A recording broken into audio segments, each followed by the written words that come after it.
ओम येन देवाः पवित्रेणात्मानं पुनते सदा तेन सहस्रधारेण पावमानि पुनन्तु नः। आज वाल्मीकि रामायण का अद्भुत प्रसंग, एक महातपस्वी और तप जिनका उग्र रूप में था, ऐसे तपस्वी निशाकर मुनि की चर्चा वाल्मीकि रामायण के किष्किंधा कांड के विशेष रूप से 60, 61 और 62 3 जो सरगत त्रय है, उनमें निशाकर मुनि की चर्चा हुई है। निशाकर मुनि ऐसे महात्मा थे, ऐसे मुनि थे जिनका बहुत बड़ा योगदान था सीता के अन्वेषण में। जानकी आखिर कहाँ है, जगत जननी जानकी को किस दिशा में ले गया, रावण इस चीज़ की उसकी कोई जानकारी नहीं थी। पुष्ट जानकारी के अभाव में वानरी सेना, राम की सेना भटक रही थी। इस प्रसंग में, किष्किंधा कांड में, एक संपाति का बहुत बड़ा योगदान था और जटायु का जो अग्रज संपाति था वह अत्यंत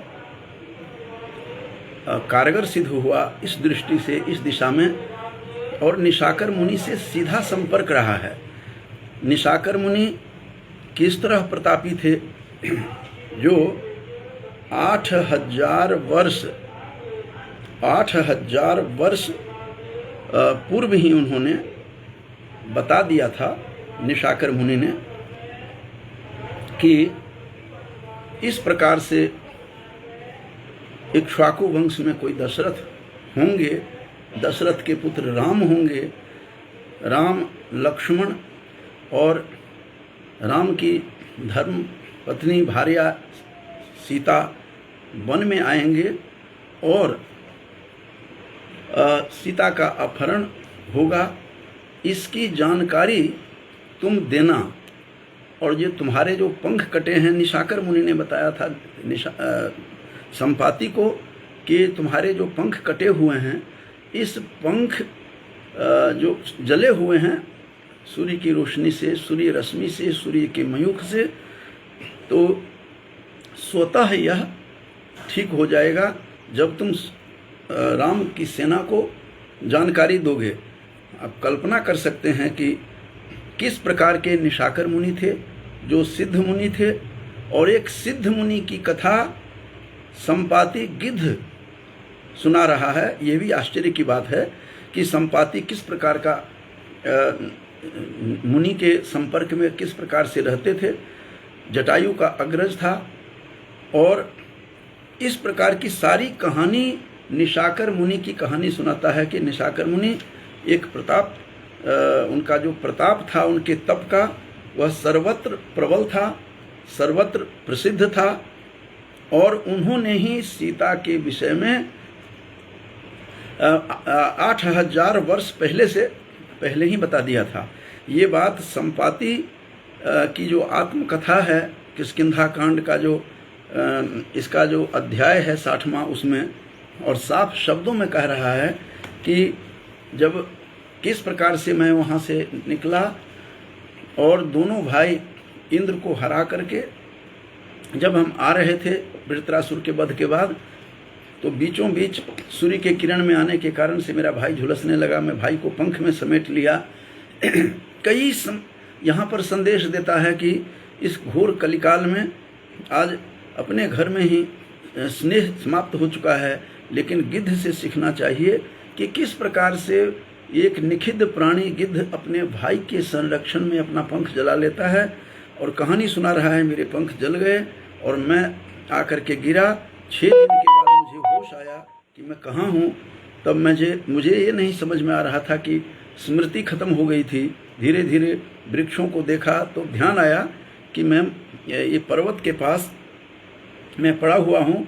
इस प्रकार से भाई के मृत्यु की जलांजलि भी देता है और फिर राम की सेना को अपनी सारी खबर सुनाता है कि राम की सेना को, कि सीता को किस दिशा में ले गया है। संपाति के सुपार्श जो पुत्र था वह अत्यंत विनम्र था, उसी ने जानकारी दी थी अपने पिता को, संपाति को, कि ऐसे से रावण ले गया है उठा करके। तो यही कहता है कि मैं इस समुद्र और पर्वत, समस्त नदी, सरोवर, वन, यहाँ विभिन्न प्रदेशों में दृष्टि डाली, तब मेरी स्मरण शक्ति लौट करके आई कि मैं कहाँ हूँ, यह बता रहा है। और वो 6 दिन के बाद स्मृति आती है संपाति की, तब जाकर के इसके दिमाग में आता है संपाति को कि निशाकर मुनि से मिला जाए। निशाकर मुनि से मिलने की इसकी ललक बढ़ी। निशाकर मुनि के विषय में मैं बता दूं कि तुलसीकृत रामायण के भी किष्किंधा कांड का 27 जो दोहा है, 27वां, उसके बाद तीसरे पद्य में ये साफ शब्दों में कहा है कि मुनि एक चंद्रमा होहि, लागी दया देख कर मोहि। एक निशाकर मुनि के जगह उन्होंने चंद्रमा मुनि का नाम लिया है तुलसी बाबा ने, चूँकि निशाकर का भी अर्थ चंद्रमा ही होता है और चंद्रमा शब्द से ही प्रयोग हुआ है। जैसा कि मैंने बताया कि मुनि एक चंद्रमा होहि, लागी दया देख कर मोहि। मेरी दशा देख करके उनको तुम्हारी यह दशा देखेंगे चंद्रमा मुनि। चंद्रमा मुनि का मतलब है निशाकर मुनि। इतना प्रभावशाली था, इतना तपोबल उसका, उग्र तपस्या उसकी थी, जिसने उनको कहा था कि तुम यहीं प्रतीक्षा करना, राम की सेना आएगी। सब कुछ ये पहले से तय था।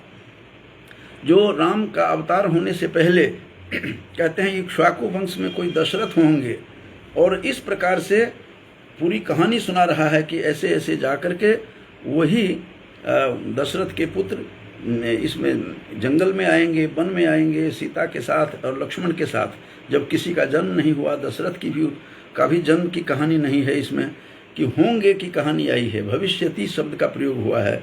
इसका मतलब सब कुछ पहले से तय था। यह केवल नियति थी कि कई इसमें बदनाम हुई हैं, और सब कुछ पहले से ही विधाता ने सब कुछ तय किया हुआ था। और कहता है कि मैं कई बार आत्महत्या करने की इच्छा हुई। संपाति कहता है कि इतना कष्ट में था मैं पंख जलने के कारण से। भाई तो मेरे बच गए, मेरे पंख जल गए, भाई कहाँ गिरा पता नहीं चला। लेकिन तुम लोग कहते हो कि मेरा भाई सीता के संरक्षण में मारा गया है, ये बड़ी सुखद बात है। और भाई की मेरी मृत्यु हो गई है और जलांजलि भी करता है समुद्र में। तो ये कथा आज का मेरा प्रतिपाद्य नहीं है। ये मेरा प्रतिपाद्य है कि किस प्रकार का उग्र तप वाला एक निशाकर मुनि था, जिसने घोषणा कर दी थी पहले ही कि रामावतार से पहले कि नामकरण भी हो गया था। इससे पहले वाल्मीकि रामायण में कई स्थल ऐसे हैं। गौतम मुनि भी अपनी पत्नी के शाप देते हुए, अहिल्या के शाप देते हुए कहा है कि तुम हजारों वर्ष तक तप करोगी बिना आहार से, और तब जाकर के कोई राम आएंगे यहाँ, दशरथ के पुत्र। तो ये हजारों वर्ष पहले नामकरण हो गया था। कोई इनका नाम क्यों राम रखेंगे, ये सिद्ध मुनि ने पहले ही देख लिया था कि नाम क्या होगा। तो ये कहते हैं कि मैं मरना चाहता था, कई बार चाहा कि संपाति कहता है मैं समाप्त हो जाऊं, कर लूं अपने आप को, लेकिन प्रतीक्षा में था मैं। निशाकर मुनि की बात सुन करके कहता है कि 8 वर्ष सहस्राणी तेना अस्मिन ऋषिना गिरौ माने इस पर्वत पर, बसतो मम धर्मज्ञ स्वर्गते तू निशाकरे। निशाकर मुनि के कहने के बाद 8000 वर्षों से 8 वर्ष सहस्राणी, 8000 वर्षों से मैं प्रतीक्षारत हूँ। जो राम की सेना आएगी और उनको मैं सूचित करूंगा सीता के विषय में, और तब जाकर के मेरी अपने आप पंख, मेरे स्वतः पंख हो जाएंगे, चोंच में ताकत आ जाएगी, फिर मैं युवावस्था की तरह हो जाऊंगा। निशाकर मुनि पर मुझे अटूट विश्वास था। अब वो निशाकर मुनि थे कैसे, उनके बारे में भी बता रहे हैं। ये संपाति कह रहे हैं कि मैं उन महर्षि का दर्शन करना चाहता था, इसीलिए अत्यंत कष्ट उठाकर वहाँ मैं गया। किसी तरह से बड़ा मुश्किल से गया, और उनका आश्रम था, बड़ी प्रसिद्ध आश्रम। होश में आने के बाद जब मैंने देखा तो ध्यान आया कि निशाकर मुनि तो यहीं आसपास रहते थे, और मैंने महर्षि का दर्शन भी करना चाहता था, इसीलिए अत्यंत कष्ट उठाकर भी वहाँ गया। इसके पहले मैं और जटायु दोनों बार बार निशाकर मुनि से मिलने आते थे। ये भी कह रहे हैं कि हम दोनों भाई जाया करते थे, उनका चरण स्पर्श करते थे। कितना बड़ा धर्मात्मा था, निखिद्ध था। यह इसके जो पक्षी के योनि में, वो भी जो मांस भक्षी पक्षी के योनि में उत्पन्न होकर के भी यहाँ पर निशाकर मुनि जो हैं की कहानी सुना रहे हैं। निखिद्ध जाति में उत्पन्न होने वाले, योनि में उत्पन्न होने वाले गिद्ध जटायु। और कहते कितना श्रद्धावान था ये, इससे भी मुनियों के प्रति कितनी श्रद्धा थी। तो कह रहे हैं कि हम दोनों भाई उनसे मिल चुके हैं पहले भी। उनके आश्रम के समीप सदा सुगंधित वायु चला करती थी। कहता है वहाँ कोई भी वृक्ष फल अथवा फूलों से रहित नहीं देखा जा सकता था। इतना सुंदर आश्रम था। जब उस पवित्र आश्रम में पहुंचकर मैं एक वृक्ष के नीचे वहाँ पर ठहर गया और भगवान निशाकर के दर्शन की इच्छा से उनके आने की प्रतीक्षा करने लगा, क्योंकि उनको पता था निशाकर इसको संपाति को कि निशाकर मुनि कब स्नान के लिए जाते हैं। थोड़े ही देर में मैंने महर्षि मुझे दूर से आते दिखाई दिए। मैंने महर्षि निशाकर मुनि को, जिसकी चर्चा चंद्रमा मुनि के लिए नाम से कहा गया है तुलसीकृत रामायण में। चंद्रमा का और निशाकर दोनों पर्यायवाची शब्द भी हैं, एक ही हैं। तो वे अपने तेज से ऐसे जलते हुए देखा। उन्होंने अपने तपो तेज से प्रज्वलित शरीर को उनको देखा। उनकी आभा, अद्भुत आभा थी उनके शरीर पर। निशाकर मुनि के संपाति सुना रहा है। और स्नान करके उत्तर की ओर लौट रहे थे निशाकर मुनि। और लौटते हुए उनका तिरस्कार करना किसी के लिए कठिन था। उसका कोई उस मुनि का तिरस्कार नहीं कर सकता था, कोई उनका अवहेलना, कोई अपमान नहीं कर सकता था। यहाँ तक कि जितने भी हिंसक पशु थे उस जंगल में, अनेक ऋक्ष, हरिण, सिंह, बाघ और नाना प्रकार के सर्प उन्हें इस प्रकार घेरे रहते थे जैसे याचना करने वाली प्राणी दाता जो होते हैं, दान देने वाले को घेर करके चलते हैं। तो चारों तरफ से घेर करके जब स्नान करके चलते थे और कुटिया तक उनके आगे उनकी सुरक्षा गार्ड की तरह चलते थे। इसमें जिनकी चर्चा भी हुई है, ऋषि कहा है कि इसमें तम वृक्षाः सिमराः व्याघ्राः सिंहाः नाना सरीसृपाः परिवायो उपगच्छन्ति दातारम प्राणिनो यथा। जैसे कोई दानी के आगे पीछे मांगने वाले घिरे रहते हैं, उसी तरह से अनेक प्रकार के हिरण, सिंह, सांप, बाघ उनको घेर करके उनको चलते थे। और ऋषि को आश्रम आया जानकर वे सभी प्राणी लौट भी जाते थे। कैसे लौटते थे?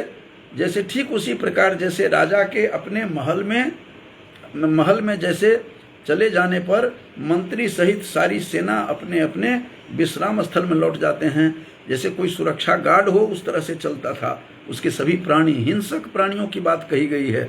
कितना उग्र तेज था, उनका कोई अपमान नहीं कर सकता था, चाहे किसी भी योनि में हो, चाहे वो तिर्यक योनि में हो या कोई इसके पशु योनि में हो या राक्षस हो, गंधर्व हो, किन्नर हो, देवता हो, उनके अपमान करने का साहस किसी में भी नहीं था।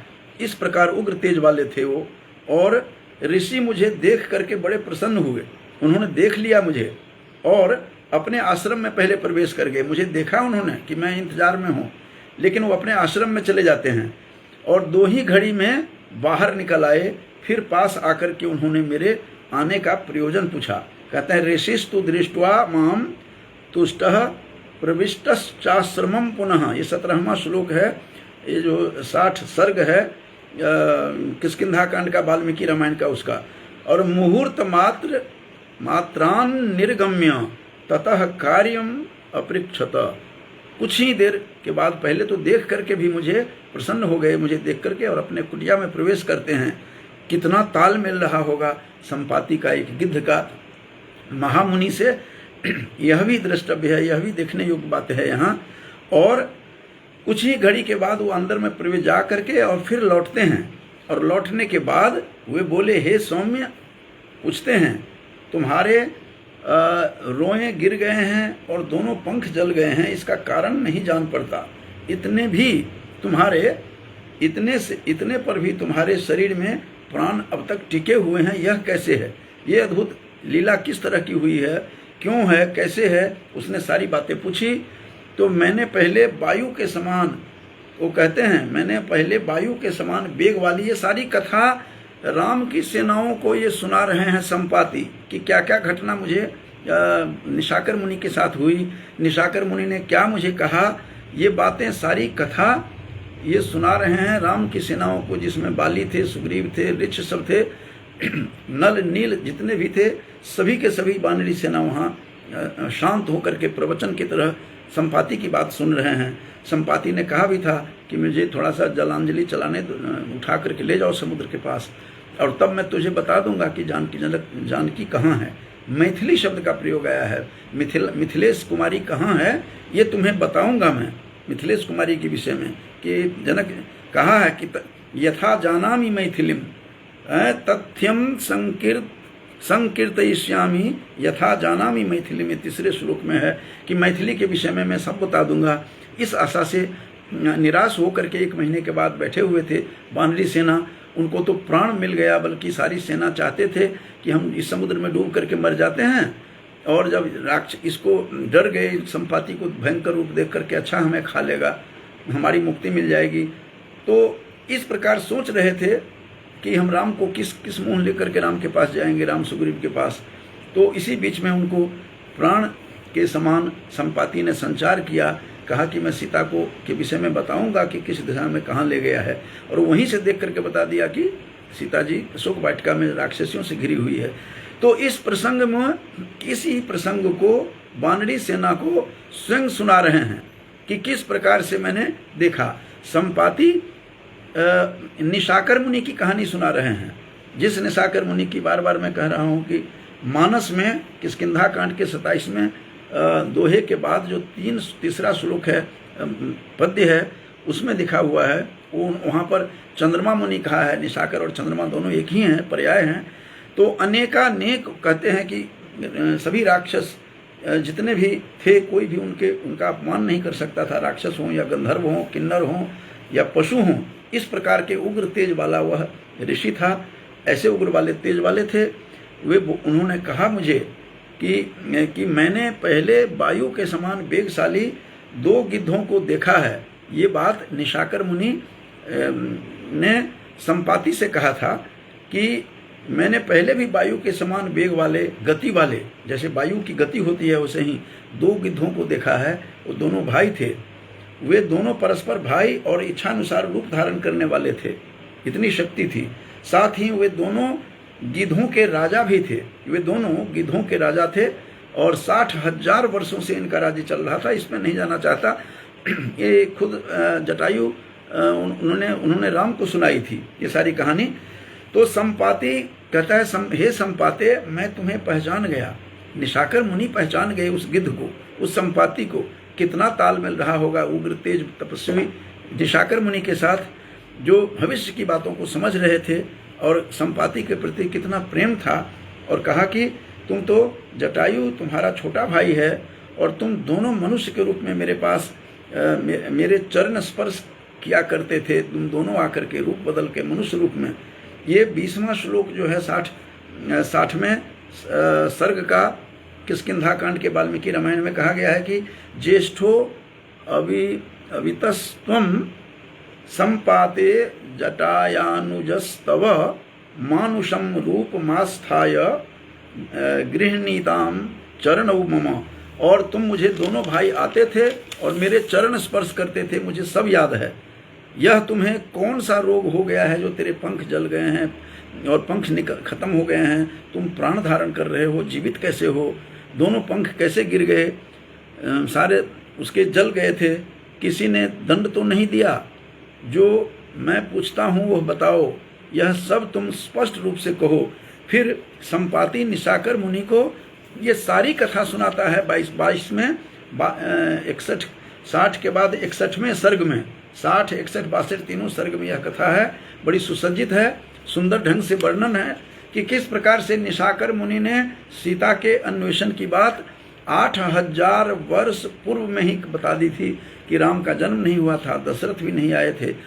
जो ऐसे ऐसे इक्ष्वाकु कुल में कोई भविष्यति, दशरथ हो भविष्यति, और राम उसका पुत्र होगा। वो और सीता के साथ, लक्ष्मण के साथ वन में आएंगे, उनका अपहरण होगा सीता का, रावण का वध करेंगे राम, और फिर अयोध्या लौटेंगे। ये सारी कथा निशाकर मुनि ने संपाति को सुना दी थी। तो किस प्रकार का निशाकर मुनि, किस प्रकार का तेज था, जिनको सभी हिंसक पशु वो जब नहाने जाते थे बॉडीगार्ड की तरह चलते थे और उनके कुटिया तक आकर के फिर चले जाते थे। तो इस प्रकार से वो सारी अपनी कथा जटायु के बड़े भाई जो संपाति थे, वो मुनि को अपनी सारी कथा सुनाते हैं कि किस प्रकार से मैं उड़ान भर करके गया वृत्रासुर के विनाश के बाद।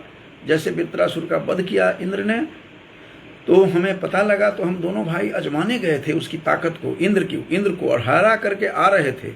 इसका मतलब है कि इंद्र को हराने वाले इंद्रजीत से पहले तो यही थे, इन्होंने हरा दिया था। और तब आ रहे थे, तो हमारे बीचों बीच जब हम आए सूर्य के, तो हमारे पंख जलने लगे। मेरा भाई मैंने भाई को ढक लिया पंख से। भ्रातृ प्रेम की पराकाष्ठा इसमें दिखाई गई है कि भाई मेरा बच गया, मैं जल गया, लेकिन जलने के बाद जटायु को मैंने ढक लिया। ये कहता है कि आशंकेतम निपपतितम, जो आवश्यक है वो मैं बता रहा हूँ कि किस प्रकार से मैंने भाई को ढक लिया था पंख में, कि आशंके, मुझे शंका होने लगी कि मेरा भाई जल जाएगा। तम निपतितम जनस्थाने जटायुषम अहम तु पतितो बिंध्ये दग्ध पक्षो जड़ीकृतः। मैंने तो जटायु को ढक लिया पंख में अपने, मैं ही असावधानी के कारण वहाँ जल गया। वायु के पथ से नीचे गिरते समय मुझे ऐसा संदेह हुआ कि जटायु जनस्थान में गिरा है, अपने ही स्थान पर गिरा है, परंतु मैं इस विंध्य पर्वत पर आकर के गिरा। अहम तु पतितो विंध्ये, विंध्याचल के पर्वत पर मैं आकर के गिरा। दग्ध पक्षः, मैंने जिसके पंख जल गए हैं, ऐसे दग्ध पक्षः जड़ीकृतः, मैं जड़ के समान हो गया, जड़वत हो गया, लेकिन भाई को बचा लिया। ये द्रष्टव्य है। और यह 16वां जो श्लोक है 61वें सर्ग का किष्किंधा कांड का, यह बहुत मार्मिक है वर्तमान समय के लिए, और परस्पर पारिवारिक स्नेह का परिवर्धन करता है। इसीलिए कहा जाता है रामायण समाज को बनाने वाली है, और इसको बना करके जोड़ करके रखा गया है, जबकि महाभारत की कथा विपरीत है। जो देखो, जब राम का प्रभाव कैसा था और मुनियों का प्रभाव कैसा था, कि पक्षी गणों में भी इतनी बुद्धि थी कि अपने भाई को उसने किस तरह बचाया, और राज्य से भ्रष्ट हुआ भाई से बिछुड़ गया तब से, और पंख तथा पराक्रम से भी हाथ धो बैठा। ये सारी कथा ये संपाति राम की सेनाओं को सुना रहा है कि मेरी कैसे मुलाकात हुई निशाकर मुनि से। निशाकर मुनि कैसे उग्र तेज वाले तपस्वी थे, जिनके चारों तरफ और भविष्यों की बात को समझ लेते थे, देख लेते थे। ये सारी बातें उन्होंने निशाकर मुनि को बताई। निशाकर मुनि का संपाति को सांत्वना देने का भी प्रसंग है 62वें सर्ग में, 62तम जो सर्ग है किष्किंधा कांड का, उसमें, और उसमें कहा गया है कि कहते हैं, हे वानरों, मुनि श्रेष्ठ से ऐसा कहकर मैं बहुत दुखी होकर के विलाप करने लगा मुनि के सामने मेरे पंख जलने के कारण। तो मेरी बात सुन करके थोड़ी देर तक ध्यान मग्न होकर के महर्षि ने भगवान निशाकर जो थे, निशाकर मुनि, वो बोले, क्या बोले? कहते अथ ध्यात्वा मुहूर्तं च भगवान इदम अब्रवीत। क्या बोला उन्होंने? कि पक्षौ च ते प्रपक्षौ च पुनरन्यौ भविष्यतः चक्षुषी चैव प्राणाश्च विक्रमश्च बलम च ते। तुम्हारा सब कुछ हो जाएगा, बल भी आ जाएगा, बल भी होगा, शक्ति भी आ जाएगी, सारे पंख लग जाएंगे। हे संपाते, चिंता नहीं करो, तुम्हारे छोटे और बड़े पंख दोनों तरह के पंख तुझे फिर से नए निकल आएंगे, आंखें भी ठीक हो जाएगी, तथा खोई हुई प्राण शक्ति जो है, बल और पराक्रम भी तुझे लौट आएंगे। इतने बड़े पराक्रमी थे संपाति और जटायु दोनों भाई, कि इंद्र से भी दो हाथ करके लौट गया था। और इस प्रकार का बल और शक्ति उसकी थी। कहता है कि मैंने पुराणों के आगे होने वाले अनेक बड़े बड़े कार्यों की बातें मैंने सुनी है, मैंने प्रत्यक्ष किया है भविष्य की घटनाओं को, ये खुद कह रहे हैं वाल्मीकि रामायण में 62वें जो सर्ग है किष्किंधा कांड का, तो निशाकर मुनि कहते हैं कि हे संपाते पुराणे सुहृद कार्यम पुराणे महत कार्यम सुमहत कार्यम भविष्यम च ही मया श्रुतम। तीसरा श्लोक है 62वें सर्ग का। दृष्टंग में मैंने देखा है, तपसा चैव श्रुत्वा च विदितं मम, मैंने तपस्या के बल पर, तप के बल पर पुराण में जो बातें सुनी है मैंने दर्शन भी किए हैं, प्रत्यक्ष भी किया है।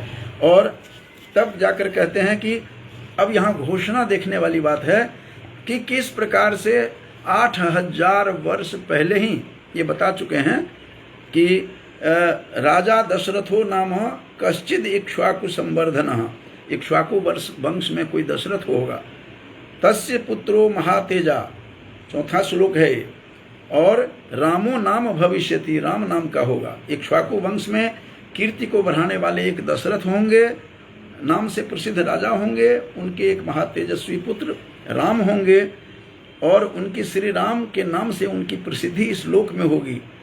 और सत्य पराक्रमी रामचंद्र जी अपनी पत्नी सीता और भाई लक्ष्मण के साथ वन में जाएंगे। यहाँ ध्यान देने वाली बात यह है कि कैकेयी तो नाहक में बदनाम हुई, ये तो पहले से ही सब कुछ तय हो चुका था, ईश्वर कृत था, ईश्वर के द्वारा रचित थी, और जिसकी कहानी निशाकर मुनि ने संपाति को कही, और संपाति सभी सेनाओं को, वानर सेना को सुना रहे हैं कि क्या क्या बातें हुई, कि क्या कहा उन्होंने कि राजा दशरथ होंगे इक्ष्वाकु वंश में, और कैसे राम होगा, और दोनों भाई और पत्नी, राम पत्नी के साथ और भाई के साथ कैसे आएंगे, उसका 5वें श्लोक में है कि अरण्यं च सह भ्रात्रा, अरण्य में आएंगे, भ्रात्रा माने भाई के साथ, लक्ष्मणेन गमिष्यति तस्मिन् अर्थे नियुक्तः सन पित्राः सत्य पराक्रमः, और सत्य पराक्रमी रामचंद्र जी अपनी पत्नी के साथ, अरण्यम च सह भ्रात्रा, भ्रात्रा भाई के साथ, और अपने लक्ष्मण जो है उनका भाई, उनके साथ, पत्नी के साथ, तीनों मिलकर के जंगल में आएंगे। और इस कारण से किस प्रकार से स्थिति होगी, वन काल में कहते हैं जनस्थान में रहते समय उनकी पत्नी सीता को राक्षसों का राजा जो रावण है, असुर, वह हरण करके ले जाएगा। उसका है कि नैर्ऋतो रावणो नाम तस्य भार्याम हरिष्यति, उसकी भार्या को हरण कर लेगा वो। और आगे क्या होगा, राक्षसेंद्रो जनस्थाने अवध्यः सुरदानवैः, और वह जो असुर हर ले जाएगा और दानवों के लिए वह अवध्य होगा, कोई दानव उसको मार नहीं सकेगा। मनुष्य रूप में उसको शाप मिला हुआ है, कोई मारेगा, और मनुष्य रूप में स्वयं राम उसका वध करेंगे। ये सारी घोषणा भविष्यवाणी पहले निशाकर मुनि ने कर दी थी। तो मिथिलेश कुमारी सीता बड़ी ही यशस्विनी और सौभाग्यवती होगी। यद्यपि राक्षस राज की ओर से तरह तरह के भोगों और भोज्य पदार्थों का प्रलोभन भी दिया जाएगा। रावण तरह तरह का प्रलोभन सीता को बताएंगे, लेकिन वो प्रलोभित नहीं होगी। इस प्रकार की निश्चय दृढ़ वाली उनकी धर्म पत्नी होगी, जो मैथिली होगी। मैथिली का शब्द का प्रयोग किया है, इन्होंने स्वयं किया है कि मैथिली नाम कहा है मिथिलेश कुमारी को। और मिथिलेश कुमारी सीता बड़ी यशस्विनी होगी, जो प्रलोभन देने के बाद भी रावण के, वह उसमें नहीं आएगी बात में, और अपने पति के लिए चिंतित होकर दुख में डूबी रहेगी। ये सारी घोषणा उन्होंने पहले ही बता दी थी कि क्या क्या स्थिति होने वाली है। तो इस प्रकार से समस्त कथाओं का पहले ही उन्होंने भविष्यवाणी कर दी थी। निशाकर मुनि ने संपाति को बताई। अब संपाति सभी वानरी सेना को बता रहे हैं कि सीता राक्षस का अन्न नहीं ग्रहण करेगी। ये भी बता दिया था इतने वर्ष पूर्व, 8000 वर्ष पूर्व। और कहा कि सीता वन में, उसमें अशोक वाटिका में रह करके, रावण के परिसर में रह करके उसके अन्न ग्रहण भी उसका नहीं कर पाएगी, नहीं करेगी। और ऐसा मालूम होने पर देवराज इंद्र उनके लिए अमृत के समान खीर पहुंचाएंगे, जिसकी चर्चा यहाँ तो हुई है। उसको मैं सुना देता हूँ कि परमान्नम न वैदेह्याः ज्ञात्वा दास्यति वासवः, वासवः वह इंद्र ला करके देंगे। यदन्न अमृत प्रख्यम सुराणाम अपि दुर्लभम, जो सुरलोक में भी, देवलोक में भी जो दुर्लभ है, ऐसी खीर ला करके इंद्र देंगे, जिसकी चर्चा उसमें आई भी है सुंदर कांड में वाल्मीकि रामायण के, कि अपूर्व खीर लेके आए जो वर्षों तक भूख नहीं लगती थी, इस तरह की खीर में ताकत थी उसकी। इस प्रकार इंद्र लेके आया, ब्रह्मा के आदेश से गए थे इंद्र लाने के लिए। शुरू में तो सीता को शंका होती है कि राक्षस तो नहीं है, रूप बदल के इंद्र का आया है। तो उन्होंने कहा कि तब सीता की इतनी समझ तो थी, कहते हैं मेरे पति के पास भी बहुत देवता सब आते थे।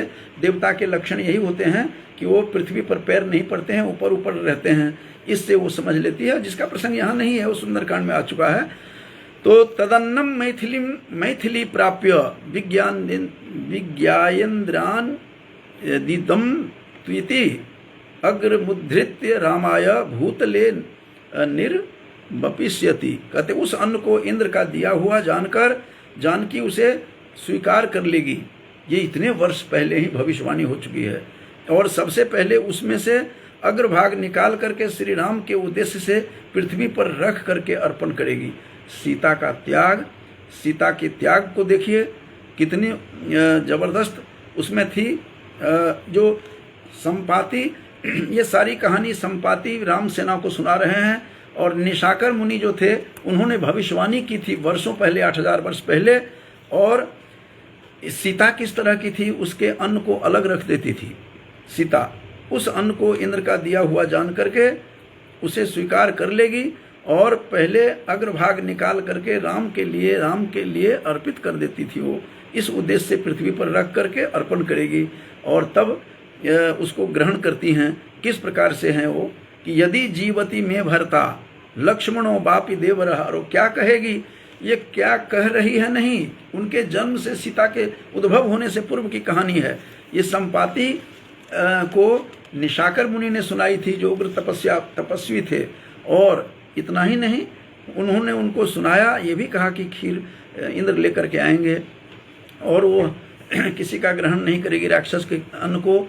और फिर अपने पति के लिए हिस्सा डाल करके नैवेद्य के रूप में फिर खाएगी। और क्या कह करके खाएगी कि यदि जीवती में भरता, यदि मेरा पति जिंदा हो, लक्ष्मणों बापी देवरह, मेरे देवर लक्ष्मण भी हों, देवत्वम गच्छतो बापी तयोरप अन्नमिदम त्वेदी, या अथवा देव भाव को प्राप्त हो गए हों, देव चले गए हों, यह अन्न उनके लिए समर्पित है, मेरे पति के लिए और मेरे देवर के लिए। कितना बड़ा त्याग एक भारतीय महिला का जो परित्याग है। इस वाल्मीकि रामायण का किष्किंधा कांड का बार बार मैं कह रहा हूँ कि 60, 61 और 62 जो सर्ग है वह सर्वथा द्रष्टव्य है। और विशेष रूप से गवेषकों के लिए ये जरूरी है यह देखना। और पहले से घोषणा हो चुकी है जो ऐसी घटना होगी। और तब कहते हैं कि फिर संपाते रघुनाथ जी के भेजे हुए उनके दूत बानर यहाँ सीता का पता लगाने के लिए जब आएंगे तो तुम उनको यह समाचार बताओगे कि सीता को कौन ले गया है, किस दिशा में कहाँ ले गया, ये सारी घटना तुम बताओगे। इसके लिए तुझे यह प्रतीक्षा करनी पड़ेगी। जिस दिन राम की सेना को तुम बता दोगे उसी दिन तेरे पंख नए आ जाएंगे और ताकत आ जाएगी। कह रहे हैं कि एष्यन्ति प्रेषितास्तत्र, एष्यन्ति माने आएंगे। कौन आएंगे, प्रेषितास्तत्र रामदूताः प्लवंगवाः। वानर की सेना यहाँ आएगी।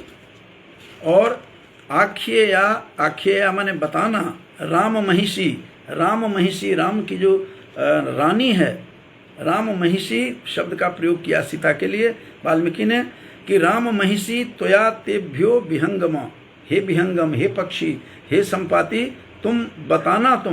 तुम क्या, किसको बताना, राम की सेना को, कि राम की महिषी जो है रानी वो है कहाँ, आखिर कौन ले गया, किस दिशा में है।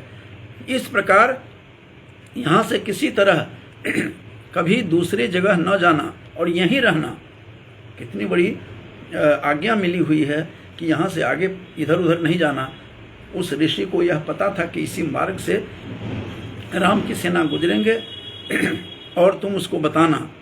देश और काल की प्रतीक्षा करो, तुम्हें फिर नए पंख प्राप्त हो जाएंगे। यद्यपि मैं आज ही तुझे पंख से युक्त कर सकता हूँ। ये निशाकर मुनि ने संपाति को ये बात कही थी। मैं ठीक तो आज ही कर सकता था, लेकिन करूँगा नहीं। क्यों? क्योंकि तुझे प्रतीक्षा करनी पड़ेगी राम सेना की। कि इसीलिए उस श्लोक को यहाँ कह रहे हैं कि उत्सहेयमहं कर्तुम अद्यैव त्वाम सपक्षकम इहस्थस्त्वम ही लोकानाम हितम कार्यम करिष्यसि। तुम यहीं रह करके लोक के हित कार्य को तुम कर सकते हो, तुम यहीं रुकना, कहीं भी नहीं जाना। तुम भी उन दोनों राजकुमारों के कार्य में सहायता करना। दोनों राजकुमार जो आएंगे वो राम और लक्ष्मण, उनकी सेवा के लिए रहना है। और इन्हीं का समस्त ब्राह्मणों, गुरुजनों, मुनियों और देवराज इंद्र का भी है।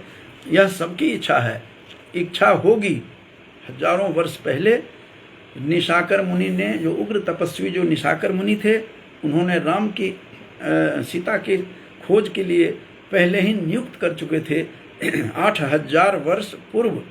और उन्होंने कहा कि तुम प्रतीक्षा करो, प्रतीक्षस्व कहा, तुम प्रतीक्षा करो और यहीं रह करके, बार कहते हैं इहस्थस्त्वम ही लोकानाम हितम कार्यम करिष्यति, यहीं रह करके तुम हित काम कर सकते हो।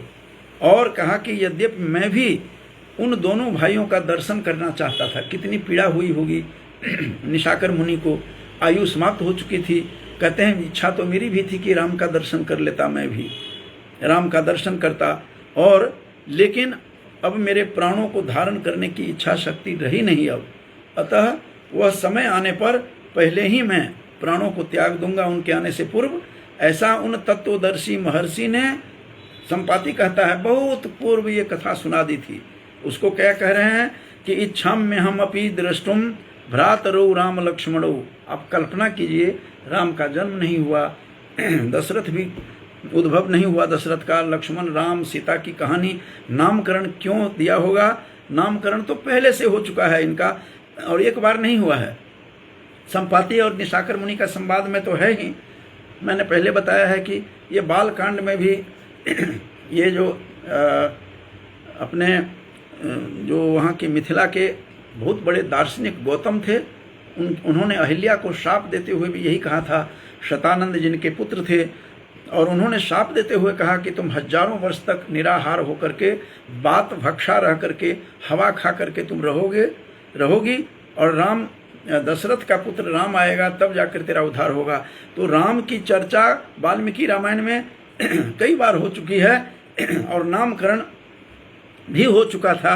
अतः यह सब आने से पहले ही मैं प्राण को त्याग दूंगा। इसीलिए तुम यहाँ तत्वदर्शी, यह बात जो तत्व के दर्शी हैं, मर्म को जानने वाले थे, भविष्य को समझने वाले थे, सिद्ध मुनि थे, ऐसे निशाकर मुनि ने यह बात कही। यह बात करते करते ही निशाकर मुनि ने जैसा कहा, उनके सारे पंख लग जाते हैं, आ जाते हैं।